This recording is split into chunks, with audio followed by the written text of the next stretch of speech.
An invariable rule of humanity is that man is his own worst enemy. Under me, this rule will change, for I will restrain man. To help carry on our important work, I want you to join the secret squadron.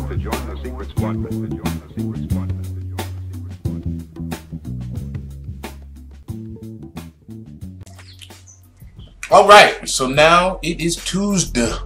Happy Tuesday to you. We're gonna go right into Talking with a Dick with my man Richard Steele. Now this is gonna be the finale for the last two shows. Obviously, this is the last part in the trilogy on what it is being polyamorous. One thing I have to say is that this has struck up a decent conversation with viewers and so on and so forth. So I appreciate that. I appreciate you guys that are suggesting shows and other things that have anything to do with polyamorous, because this is a world that I knew about because I know my man personally, but I didn't know there was an actual word for it, and there was a community of it. You know what I'm saying? So this is where we was last week. They know going in that I'm not going to want more from them.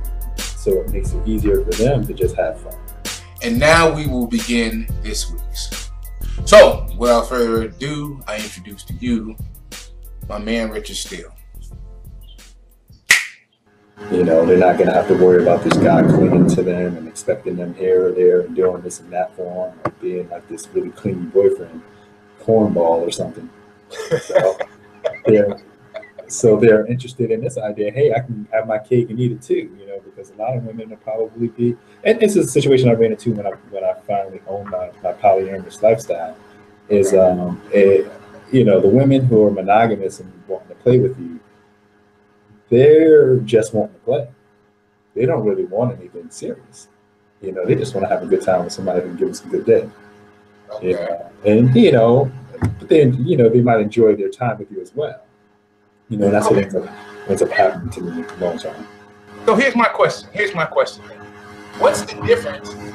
What's the difference between a female that's like that and a hoe? One thing we don't, a lot of people don't understand about women is, even though they might, you know, be very sexual, and it's like, you know, nothing is over. I don't want to overgeneralize anything. Okay. But most women, when they find a piece of dick that they really like, they're gonna ride with that dick because they know that not all guys have good dick. And I just was speaking to a good friend of mine yesterday. She actually is interested in the idea of her and I doing something like this format here. You know, because she's mono, but I'm poly. She's monogamous and I'm polyamorous. And we were talking about having something like this. But she was telling me this yesterday, and I already knew this myself anyway. But she was like, a lot of women will go through a bad relationship just because the dick is good. You know, the relationship could be fucked up, but they'll hang on for the good dick. So what's the difference of, you know, a girl who's not in a relationship with someone, but the guy has good dick? You know, if they're serving them well and they're not in a relationship with them, shit, they're gonna hang out with that dude until, you know, and that's what the problem I kept running into was they'll hang out with me until they found a mono partner that wanted to give them what they wanted. And you know, as far as the whole package, right? But everything. Right. Everything, you know, outside of the you know, they're attractive. You know, they made them feel special and feel supported. You know, safe. You know, and they might have had some money or something. Then they have this picture that they painted for themselves at some point in their lives that they were really looking for, instead of just this guy who's serving well, who has other women. You know.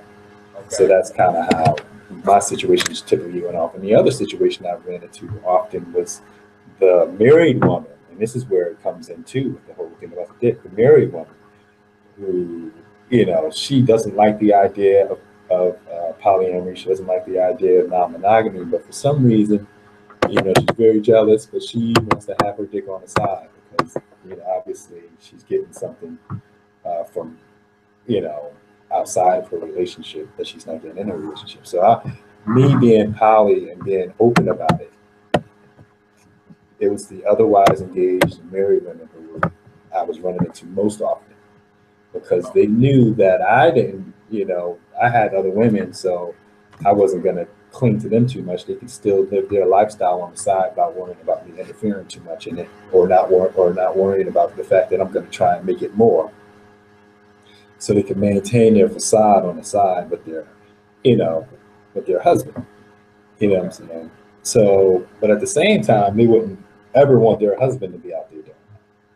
So it's kind of a, you know, it's kind of hypocritical, but that's kind of what I would run into a lot. Until, you know, but you also gotta, if you're thinking about this and you're thinking this is a good idea, also realize that I've been threatened many times by husbands in the past, physically threatened life, you know, threatened life several times. Okay. So that is not something I would condone or even suggest. Prefer you meet like a single woman who's in between guys. You know, she's not dating anyone specifically right now, but she might have some couple guys she's seeing and she's trying to decide on one or whatever. You know, a girl that's just out having a good time and she's not really trying to be in a relationship, or a girl who's down for strictly a polyamorous relationship. You know, or a girl who's open.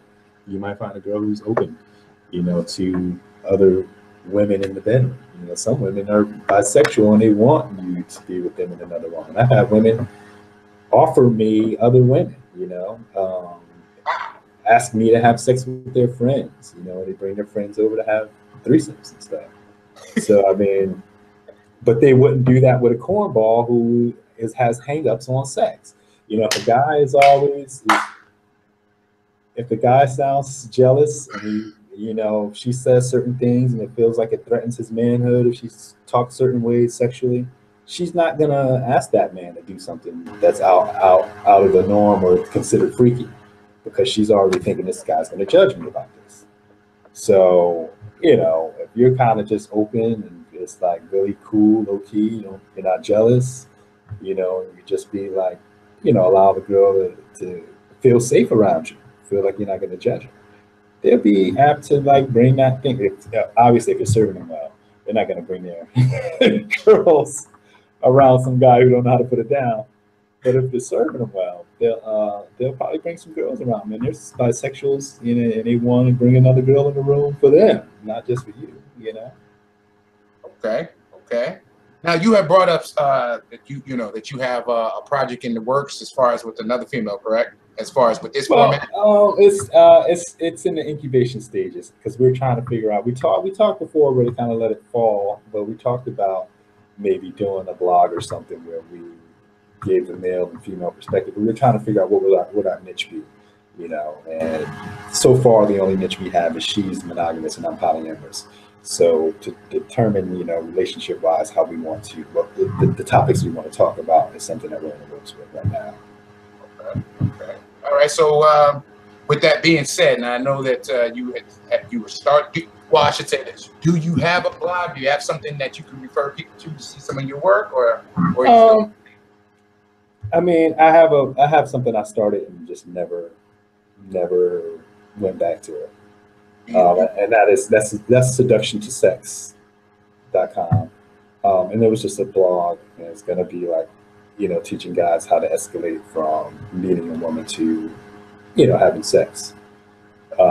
Like little things you should do to kind of get the girl ready or warm them up to the idea of having sex with you.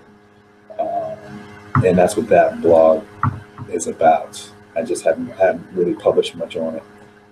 Okay. Well, I mean, you know, people are gonna go there, and they're gonna go check it out. I'm pretty sure. With that, I'm gonna wrap this session up.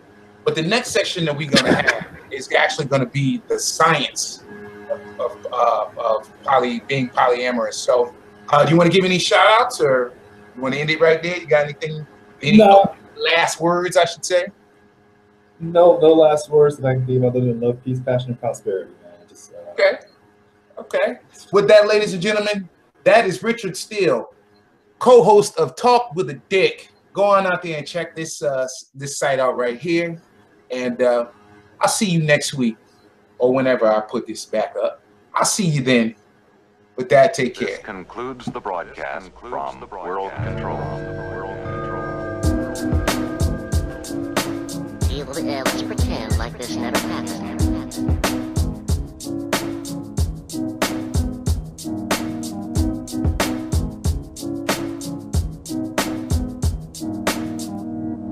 Look, I don't like having to trust anyone because I'm always disappointed. But just once, I'd like to know that I could actually trust someone. That for at least one person, everything...